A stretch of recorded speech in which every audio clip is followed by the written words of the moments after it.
الحمد لله رب العالمين، والصلاة والسلام على رسوله الأمين وعلى آله وصحبه أجمعين ومن تبعهم بإحسان إلى يوم الدين. أما بعد، فأعوذ بالله من الشيطان الرجيم. بسم الله الرحمن الرحيم. إذا زلزلت الأرض زلزالها وأخرجت الأرض أثقالها وقال الإنسان ما لها يومئذ تحدث أخبارها بأن ربك أوحى لها يومئذ يصدر الناس أشتاتا ليروا أعمالهم فمن يعمل مثقال ذرة خيرا يره ومن يعمل مثقال ذرة شرا يره. وعن أبي هريرة رضي الله تعالى عنه قال قال رسول الله صلى الله عليه وسلم: إذا مات الإنسان انقطع عنه عمل إلا من ثلاث: صدقة جارية أو علم ينتفع به أو ولد صالح يدعو له. رواه الإمام مسلم في صحیح. محترم حاضرین، اللہ تبارک و تعالی نے انسانوں کے دلوں کو رحم کرنے والا، ایک دوسرے کے ساتھ شفقت کرنے والا بنایا ہے. انسان اپنے اطراف رہنے والے لوگوں میں سے کچھ ایسے افراد ہوتے ہیں جن پر بہت زیادہ مہربان ہوتا ہے. ایک بیٹا اپنے والدین کے لیے اپنی زندگی قربان کرنے کے لیے تیار ہوتا ہے. ماں باپ بھی اپنی زندگی کو اپنی اولاد کے لیے وقف کر دیتے ہیں. اس طرح سے اللہ تبارک و تعالی نے اور بھی لوگوں کا ایک نظام بنایا ہے کہ لوگ ایک دوسرے کے ساتھ اچھا برتاؤ کرتے، ایک دوسروں پر رحم کرتے ہوئے، شفقت کرتے ہوئے، ایک دوسرے سے محبت کا اظہار کرتے ہوئے اپنی زندگی گزار دیتے ہیں. اور یہی انسان دنیا میں بھی یہ چاہتا ہے کہ اس کے ذریعے دوسرے انسانوں کا فائدہ ہو. کوئی اپنے ماں باپ کا فائدہ کرتا ہے، کوئی اپنی اولاد کو فائدہ پہنچاتا ہے، کوئی شوہر اپنی بیوی کو، بیوی اپنے شوہر کو، بھائی بہنیں آپس میں ایک دوسروں کو، دوست احباب، بلکہ بعض مرتبہ انسان کسی اجنبی کی بھی مدد کرتا ہے اور مدد کرنے پر اسے فخر ہوتا ہے. وہ یہ سمجھتا ہے کہ انسانوں کی مدد کرنا یہ باعث ثواب کام ہے. نبی کریم صلی اللہ علیہ وسلم فرماتے ہیں: واللہ فی عون العبد ما کان العبد فی عون اخیہ. جب تک آپ اپنے بھائیوں کی مدد کرتے رہو گے تب تک کہ اللہ تبارک و تعالی آپ کی مدد کرتا رہے گا. ایک انسان کی مدد کرتا ہے تو بدلے میں اللہ تبارک و تعالی بھی اس کی مدد فرماتا ہے اور ساتھ میں اس کے لیے آخرت میں ثواب عطا فرماتا ہے. تو جیسے انسان دنیا میں ایک دوسروں کی مدد چاہتا ہے، مدد کرتا ہے، ایسے ہی انسان یہ چاہتا ہے کہ ہمارے اپنے لوگوں کے لیے میں آخرت میں بھی ان کی کوئی مدد کروں. مجھ سے، میری زبان سے، میرے اخلاق سے، میرے اعمال سے، میری عبادتوں سے ہمارے فنا اور فنا کو فائدہ پہنچے، میرے اعمال سے اس کی مدد ہو. جو اس پر عذاب لاحق ہوا ہے یا جو پریشانیاں ہیں، میرے اعمال کی وجہ سے اللہ تبارک و تعالی اس کی پریشانیوں کا خاتمہ فرمائے. میرے اعمال کی وجہ سے اللہ تبارک و تعالی اسے جنت کا مستحق بنائے. تو انسان دنیا میں بھی ایک دوسرے کی مدد کرنا چاہتا ہے اور آخرت کے حساب سے بھی ایک دوسرے کی مدد کرنا چاہتا ہے. اسی لیے اللہ تبارک و تعالی نے قرآن مجید میں فرمایا ربنا اغفر لنا ولإخواننا الذين سبقونا بالإيمان ولا تجعل في قلوبنا غلا للذين آمنوا ربنا إنك رؤوف رحيم. اللہ تبارک و تعالیٰ نے ہمیں یہ دعا سکھائی کہ آپ اپنے لیے جہاں جنت چاہتے ہو، جہنم سے پناہ مانگتے ہو، وہیں آپ اپنے بھائیوں کے لیے، اپنے رشتہ داروں کے لیے، اپنے دوست احباب کے لیے، اپنے مومن بھائیوں کے لیے بھی دعا کرو. اللہ تبارک و تعالیٰ ان کی بھی مغفرت فرمائے. اور پھر مغفرت کرتے ہوئے گویا وہ اپنی زبان سے یہ کہتا ہے ربنا انک رؤوف الرحیم. اے اللہ میں اپنے گزرنے والے لوگوں کے لیے دعا کر رہا ہوں، ان کے گناہوں کی مغفرت چاہتا ہوں، ان کی لغزشوں کا خاتمہ چاہتا ہوں. اے اللہ تو میری دعا کو قبول کر، اس لیے کہ تو رؤوف الرحیم ہے. جس طرح سے میرے دل میں ان کے لیے رحم ہے، تیرے پاس اس سے کہیں زیادہ رحم ہے. اس لیے کہ تو نے اپنا تعارف قرآن مجید میں اس آیت سے ہی کیا ہوا ہے الحمدللہ رب العالمین الرحمن الرحیم.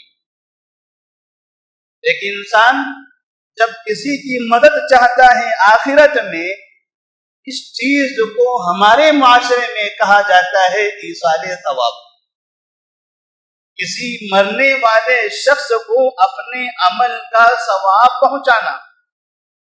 ایصال ثواب یہ حقیقت میں مرنے والے شخص کے گناہوں کی مغفرت کے لیے ہوتا ہے، اس کی درجات کی بلندی کے لیے ہوتا ہے، جہنم سے چھٹکارے کے لیے ہوتا ہے، قبر میں وسعت کے لیے ہوتا ہے، آخرت میں کامیابی کے لیے ہوتا ہے. اسی چیز کو ہم اپنے معاشرے کے اندر ایصال ثواب کے نام سے جانتے ہیں، اور تقریباً مسلمانوں کی یہ خواہش ہوتی ہے، ہر شخص یہ چاہتا ہے کہ میں ایصال ثواب کروں. ایک نیک انسان کو بھی اس کی خواہش ہوتی ہے، اور ایک وہ انسان جو کبھی کبھار نیکیاں کرتا ہے وہ بھی موقع سے ایصال ثواب کرنا چاہتا ہے. ثواب کا پہنچانا، نبی کریم صلی اللہ علیہ وسلم فرماتے ہیں اذا مات الانسان انقطع عنه عمل الا من ثلاث صدقة جاریہ او علم ينتفع به او ولد صالح يدعو له. صحیح مسلم کی روایت ہے کہ نبی کریم صلی اللہ علیہ وسلم فرماتے ہیں جب انسان کا انتقال ہو جاتا ہے تو اس کے اعمال بند ہو جاتے ہیں. جو اعمال اس نے دنیا میں کیے اس کا ثواب اسے اس کے اللہ کے پاس چلا گیا. جیسے اس کی آنکھیں، کان، زبان سب بند ہو گئے، عمل کا سلسلہ منقطع ہو گیا، تو ثواب کا سلسلہ بھی بند ہو گیا. اس لیے کہ وَأَن لَيْسَ لِلْإِنسَانِ إِلَّا مَا سَعَى، انسانوں کو وہی میں نتیجہ ملتا ہے جو انسان نے عمل کیا ہے. ہم جو عمل کرتے ہیں دنیا کے اندر ہمیں اپنے عمل کا نتیجہ ملے گا. اور قرآن کہتا ہے فَمَنْ يَعْمَلْ مِثْقَالَ ذَرَّةٍ خَيْرًا يَرَهُ وَمَنْ يَعْمَلْ مِثْقَالَ ذَرَّةٍ شَرًّا يَرَهُ. جو انسان ذرہ برابر نیکی کرے گا، خود عمل کر کے دنیا سے جائے گا، قیامت میں اس کو اس کا ثواب ملے گا. وَمَنْ يَعْمَلْ مِثْقَالَ ذَرَّةٍ شَرًّا يَرَهُ. اور جو ذرہ برابر گناہ کرے گا وہ قیامت میں اپنے گناہوں کی سزا بھگتے گا. اللہ تبارک و تعالیٰ نے واضح کر دیا کہ انسانوں کی زندگی ان کے عمل کے لیے ہے. اپنی زندگی کو نہ گنوائیں، اپنی زندگی میں گناہوں کے کاموں سے اجتناب کریں اور آخرت کی کامیابی کے لیے کسی دوسرے پر تکیہ نہ لگائیں.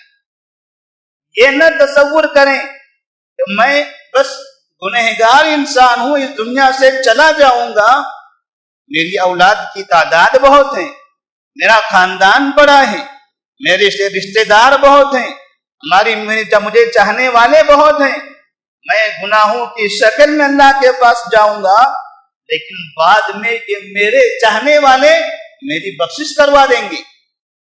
اگر کوئی انسان یہ تصور کرتا ہے تو ایسی صورت میں اس کا یہ تصور انتہائی غلط ہے. اس لیے کہ علی بن ابی طالب رضی اللہ تعالیٰ عنہ فرماتے ہیں اليوم عمل ولا حساب وغدا حساب ولا عمل. آج آپ کے لیے عمل کا دن ہے، آج آپ کا محاسبہ نہیں ہوگا، کل صرف محاسبہ ہوگا، وہاں عمل کا کوئی موقع نہیں ملے گا. اللہ تبارک و تعالیٰ نے بار بار قرآن مجید میں اور نبی کریم صلی اللہ علیہ وسلم نے انسانوں کو نیک اعمال کرنے پر ابھارا ہے. ایک انسان نیکیاں کرتے کرتے دنیا سے چلا گیا تو ایسی صورت میں ممکن ہے کہ اس کی نسلوں میں اس کے بعد کے لوگوں کے اعمال کی وجہ سے اس کو فائدہ پہنچے. یہ ممکن ہے لیکن یہ ضروری نہیں ہے. آپ نے جو کیا اپنے ہاتھوں سے وہی آپ کا اپنا ہے.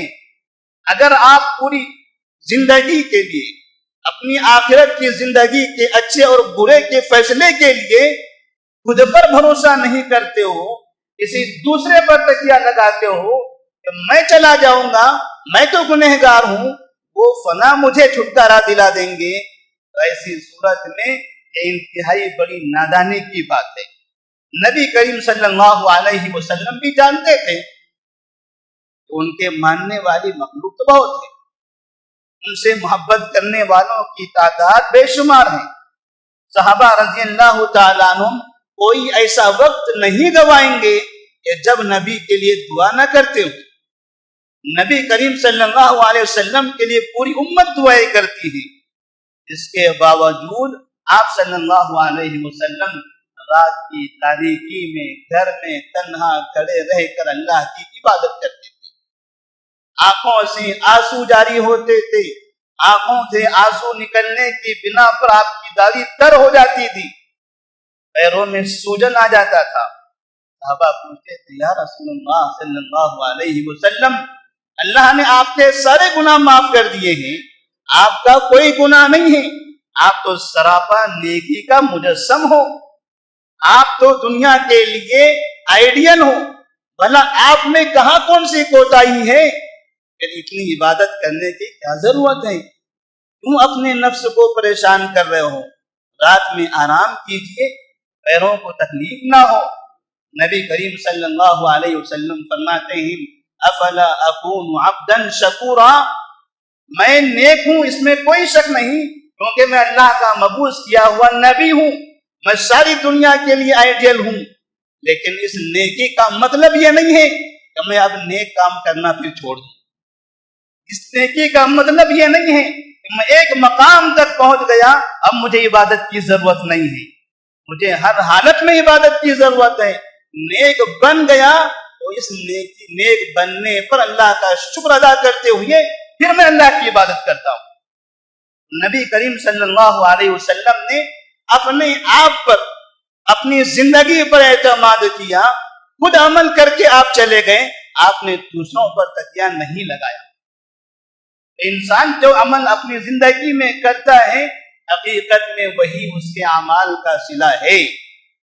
لیکن اگر کبھی ایسا ممکن ہے ایک انسان کا انتقال ہو جاتا ہے, انسان اپنے انتقال کے بعد بھی اس نے اس کے اپنی زندگی میں کیے ہوئے کچھ اعمال کا ثواب اس کو ملتا رہتا ہے.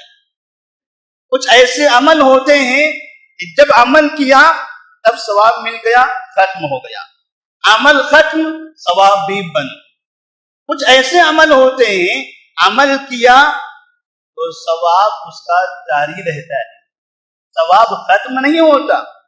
اور اسی کی طرف نبی کریم صلی اللہ علیہ وسلم نے اشارہ فرمایا ہے, اذا مات الانسان انقطع عنه عمله الا من ثلاث صدقة جاریة او علم ينتفع به او ولد صالح يدعو له. انسان کی موت کے بعد تین چیزیں ایسی ہیں جنہیں ان کا ثواب ملتا رہتا ہے.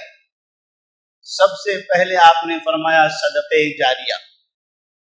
انسان اپنی زندگی میں جو اپنے ہاتھوں سے خود صدقہ کرتا ہے, نبی فرماتے ہیں یہ صدقے کا ثواب ہمیشہ ملتا رہے گا. کسی مسلمان نے مسجد بنائی, جب تک کہ مسجد موجود ہے چاہے وہ ٹوٹ جائے دوبارہ نہیں بنا دی جائے, جب تک کہ وہاں پر لوگ نماز پڑھتے رہیں گے تب تک کہ اس کا ثواب اس مرنے والے کو ملتا رہے گا.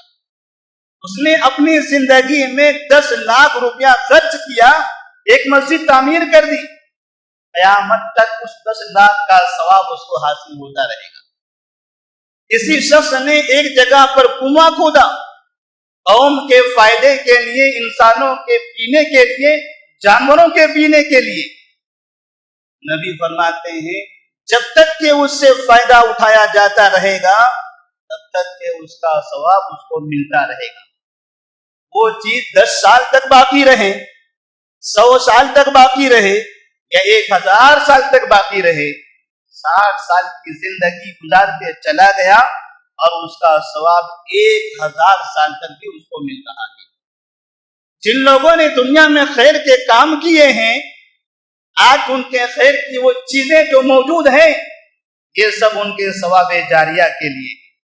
اللہ تبارک و تعالیٰ اس کا انہیں ثواب عطا فرماتا ہے. او علم ينتفع به, آپ کے پاس کوئی علم ہے, آپ کے پاس عقید توحید کا علم ہے, آپ کے پاس اچھے اخلاق کا علم ہے, آپ کو اللہ نے بولنے کی سمجھانے کی صلاحیت عطا فرمائی ہے, تو آپ اپنی زندگی میں ضرور بضرور کسی نہ کسی کے لیے خیر کا کام کر کے جائیے. زندگی میں کم سے کم ایک انسان کو راہ راست پر لائیے, یہ محسوس ہو آپ کو کہ میں نے نیک کام کیا ہے, مجھے سمجھ میں آیا, میں نے خطبہ سنا, میں نے درس سنا, میں نے کتاب پڑھی, میں نے قرآن پڑھا, میری زندگی میں انقلاب برپا ہو گیا. کل تک کہ میں شراب کا عادی تھا, میں جھوٹ بولا کرتا تھا, میں رشوت لیا کرتا تھا, میں سودی کاروبار کرتا تھا, میں نمازوں سے دوری اختیار کرتا تھا. آج اللہ نے مجھے ہدایت دے دی, میں نے ساری برائیوں کو چھوڑ دیا, نیک راستے پر چلنے لگا. میں اب زندگی میں اپنے ثواب کے لیے, میرے ثواب جاریہ کے لیے میں کسی نہ کسی اپنے ساتھیوں میں سے, اپنے رشتہ داروں میں سے ایک ایسے ہی آدمی کو پکڑ کر اس کو راہ راست پر لاؤں گا, اس کو نمازی بناؤں گا, اس کو سودی کاروبار سے بچاؤں گا, اس کو ظلم سے برائیوں سے روکوں گا, اس کو نیک بنا کر چلا جاؤں گا.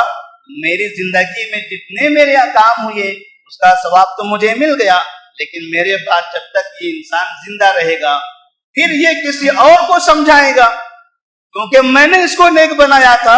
نیک انسان دوسرے کو نیک بناتا ہے, پھر یہ کسی اور کو نیک بنائے گا, وہ کسی اور کو نیک بنائے گا. اور یہ سلسلہ تو عام طور پر ہم کو سمجھ میں ہی آتا ہے, کیونکہ ہمارے بازار میں یہ چین کا سلسلہ تقریباً لوگوں کے ذہن میں ہے.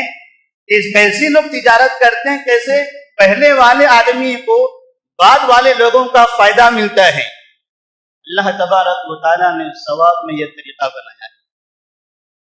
نیک کسی انسان کو نیک بنائیے, برائیوں سے روکیے, جب تک کہ وہ نیک کام کرتا رہے گا، دوسروں کو نیک بناتا رہے گا، یہ سلسلہ در سلسلہ ان سب کا ثواب وہ پہلے والے کو ملے گا۔ نبی کریم صلی اللہ علیہ وسلم نے لوگوں میں تبلیغ کی۔ ایسے لوگ جو قرآن سننا نہیں چاہتے تھے، قرآن پر انہوں نے زندگیاں گنوا دی۔ ایسے لوگ جو نبی کا چہرہ دیکھنا نہیں چاہتے تھے، نبی کے چہرے کے بغیر زندہ نہیں رہتے تھے۔ ایسے لوگ جو اسلام کا نام برداشت نہیں کرتے تھے، انہوں نے اپنے پورے خاندان کو مسلمان بنا دیا نبی کی دعوت و تبلیغ سے۔ پھر وہ سلسلہ آج تک جاری ہے۔ یہ تمام لوگوں کا ثواب نبی کریم صلی اللہ علیہ وسلم کو ملتا ہے۔ ان کے بعد صحابہ رضی اللہ تعالیٰ عنہ سلسلہ وسیلہ بنے بعد والوں کے لیے، وہ ذریعہ بنے بعد کے لوگوں کے لیے۔ یہ تمام لوگوں کا ثواب صحابہ رضی اللہ تعالیٰ عنہ کو ملتا ہے۔